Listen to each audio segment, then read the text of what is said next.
For 31 whole years, the Dominican Republic wasn't really a country. It was more like the personal property of one man.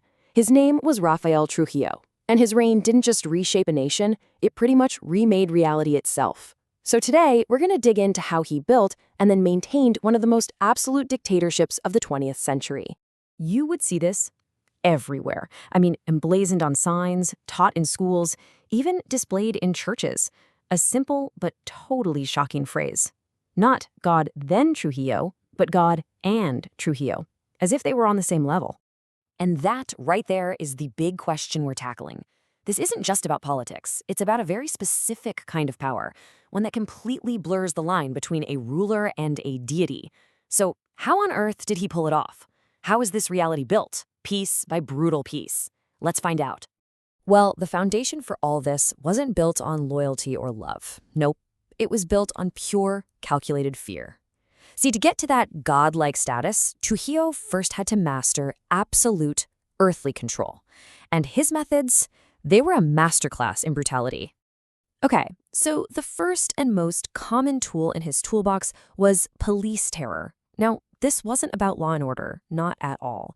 It was about creating a state of constant anxiety, where the government's security forces turned the entire population into potential suspects and every neighbor into a potential informant. And this is a perfect breakdown of how it worked.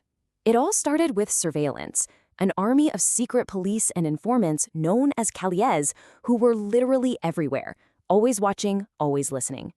That set the stage for step 2, widespread intimidation. The constant threat of arrest, torture, or just having a loved one disappear, that was usually enough to keep people silent.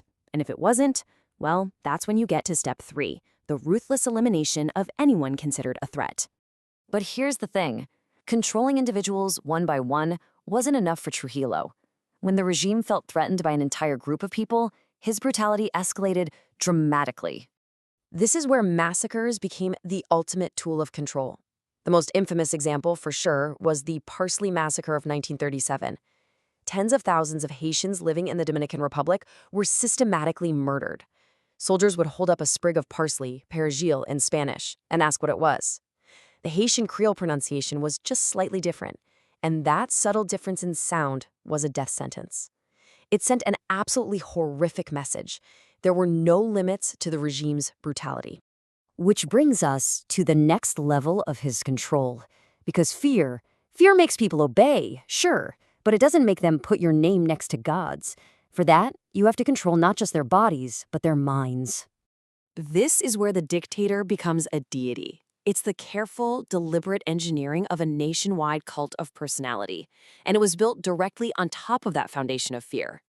Now, what's really fascinating here is the separation it shows. You had Rafael Trujillo, the actual man, but the public, they were fed this carefully constructed myth. El Jefe, the chief, this larger-than-life figure, the benefactor of the fatherland, who personally delivered all progress and prosperity. The man was completely erased behind the monument. And this is the textbook definition of a personality cult. Trujillo's regime absolutely perfected it by seizing total control of everything people saw and heard. Newspapers, radio, schools. The state could paint this picture of an infallible, benevolent, godlike leader, making any other way of thinking basically impossible. And the tools of that cult were just inescapable. Think about it. The capital city, Santo Domingo, was renamed Trujillo City. The nation's highest mountain? That became Trujillo Peak. A portrait of him was required in every single home, often placed right next to a picture of Jesus. You literally couldn't get away from him. His presence was woven into the very fabric of daily life. So, let's put it all together now. We've got the physical control through terror, and we've got the mental control through the cult. How do they combine to create this iron reign? It's best to think of it like a three-legged stool of absolute power. Each tool had a very specific job. Police terror was there to enforce day-to-day obedience. Massacres were there to completely eradicate any large-scale dissent. And the personality cult, that was designed to manufacture worship. If you take away any one of those legs, the whole system just collapses. And so, we come all the way back to this. This phrase isn't just some bizarre slogan anymore, is it? We can now see it for what it truly was, the final, chilling product of this entire system. It's the summary of a strategy that used fear to enslave the body and propaganda to conquer the soul. And that leaves us with one final, lingering question. Beyond all the statistics and the history, what does it do to a country, to its people, when one man's ego is lifted up to the level of the divine? What is the real human cost of an iron reign?